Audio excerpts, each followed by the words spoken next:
Avant même de toucher votre paramoteur, vous devez analyser votre environnement avec une attention absolue. La météo dicte tout.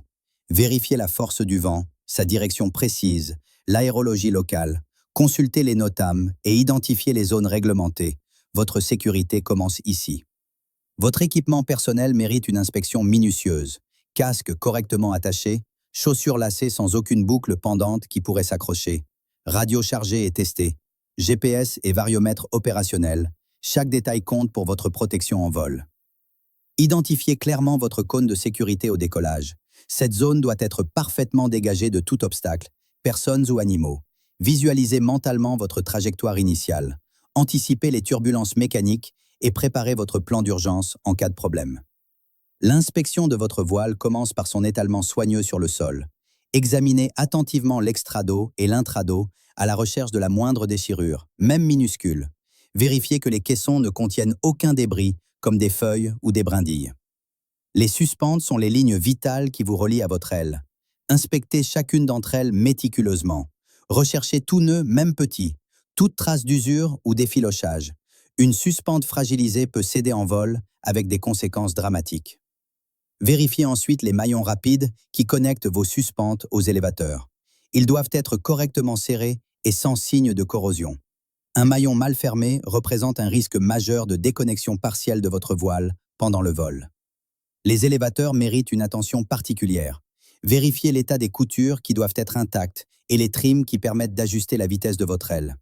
Assurez-vous que les freins coulissent parfaitement dans leur poulie sans aucune résistance anormale. Avant de passer au châssis, effectuez une dernière vérification cruciale. Assurez-vous qu'il n'existe aucun tour de suspente.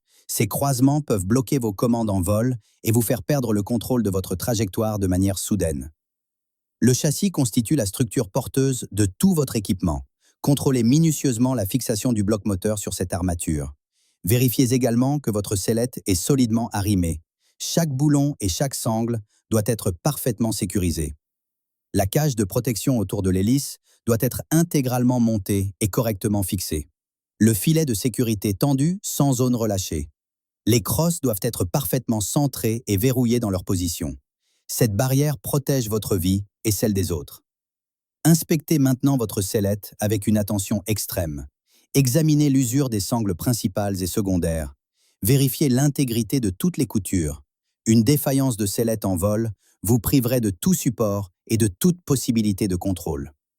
Votre parachute de secours représente votre dernière ligne de défense. Vérifiez que toutes les épingles sont correctement en place et que la poignée d'extraction reste parfaitement accessible. En situation d'urgence, vous devez pouvoir l'atteindre instantanément, sans hésitation. En configuration biplace, des vérifications supplémentaires s'imposent. Contrôlez le montage du roll-bar qui protégera votre passager en cas de chute. Vérifiez l'état des écarteurs et leur centrage adapté au poids total de l'équipage pour un équilibre optimal. La sellette passager en biplace nécessite une inspection identique à la vôtre. Vérifiez ses sangles, ses coutures et tous ses points d'attache. Votre responsabilité envers votre passager est totale. Sa sécurité dépend entièrement de votre rigueur durant cette prévol. Passons maintenant au groupe motopropulseur. Commencez par l'hélice qui génère toute votre poussée. Examinez attentivement le bord d'attaque et le bord de fuite à la recherche d'impacts, fissures ou éclats qui pourraient compromettre son équilibrage ou sa résistance. Vérifiez la fixation de l'hélice sur son moyeu. Tous les boulons doivent être correctement serrés au couple recommandé. Une hélice qui se détache en vol représente un projectile mortel pour vous et pour toute personne se trouvant dans son rayon d'action. Le système de transmission mérite une vérification approfondie. Si votre paramoteur utilise une courroie, contrôlez sa tension et son usure. Pour les réductions à engrenage, vérifiez le niveau d'huile et l'état général des pignons sans trace d'usure excessive. Le moteur lui-même exige une inspection rigoureuse. Vérifiez le serrage des cils en bloc qui absorbent les vibrations et tous les boulons de fixation du bloc moteur. Des vibrations anormales peuvent indiquer un problème de fixation qui s'aggravera rapidement en vol. Examinez le capot de culasse à la recherche de suintements d'huile ou de carburant qui trahiraient une fuite. Vérifiez l'antiparasite électrique et inspectez l'échappement pour détecter toute fissure, ressort détendu ou détérioration de la cartouche silencieuse. La boîte à air filtre les impuretés avant qu'elles n'entrent dans votre moteur. Vérifiez sa propreté et l'état du filtre. Un encrassement réduit les performances et peut endommager votre moteur. Le lanceur doit avoir sa corde intacte et un retour automatique fonctionnel. Le système de carburation alimente votre moteur en mélange air-essence. Inspectez le réservoir pour vérifier sa fixation solide et son niveau de carburant. Le bouchon doit être étanche. Les durites sans craquelure ni fuite. La mise à l'air libre correctement ouverte. Testez le rappel automatique des gaz. Quand vous relâchez la poignée d'accélérateur, elle doit revenir instantanément en position ralentie. Vérifiez l'état du câble de gaz sur toute sa longueur. Un câble effiloché ou coincé pourrait vous empêcher de réduire les gaz. Le système électrique assure le fonctionnement de votre allumage et de vos instruments. Vérifiez que la batterie est correctement fixée et chargée. Testez le bouton de coupure moteur appelé Kill Switch. En cas d'urgence, il doit couper le moteur instantanément. Toutes ces vérifications mécaniques effectuées, vous allez maintenant réaliser les actions vitales avant la mise en gaz. Le protocole FAST constitue votre ultime contrôle de sécurité. 4 lettres pour 4 vérifications qui peuvent vous sauver la vie chaque vol. F comme fixe. Vérifiez que vos mousquetons sont correctement verrouillés et que vos cuissardes sont bien attachées. Ces points de connexion supportent tout votre poids en vol. Un mousqueton mal fermé signifie une chute certaine, sans aucune possibilité de rattrapage.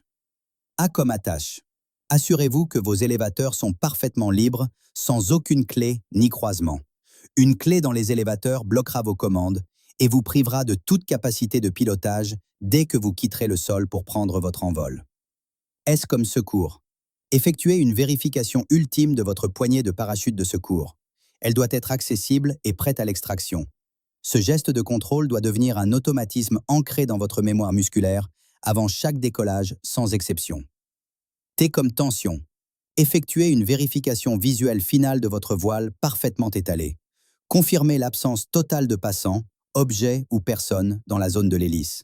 Cette dernière inspection garantit que tout est prêt pour un décollage en sécurité. Moteur en marche.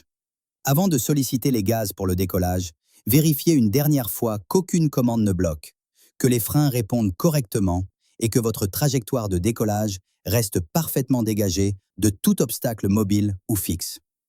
Annoncez clairement le mot « Clear » pour signaler votre intention de décoller.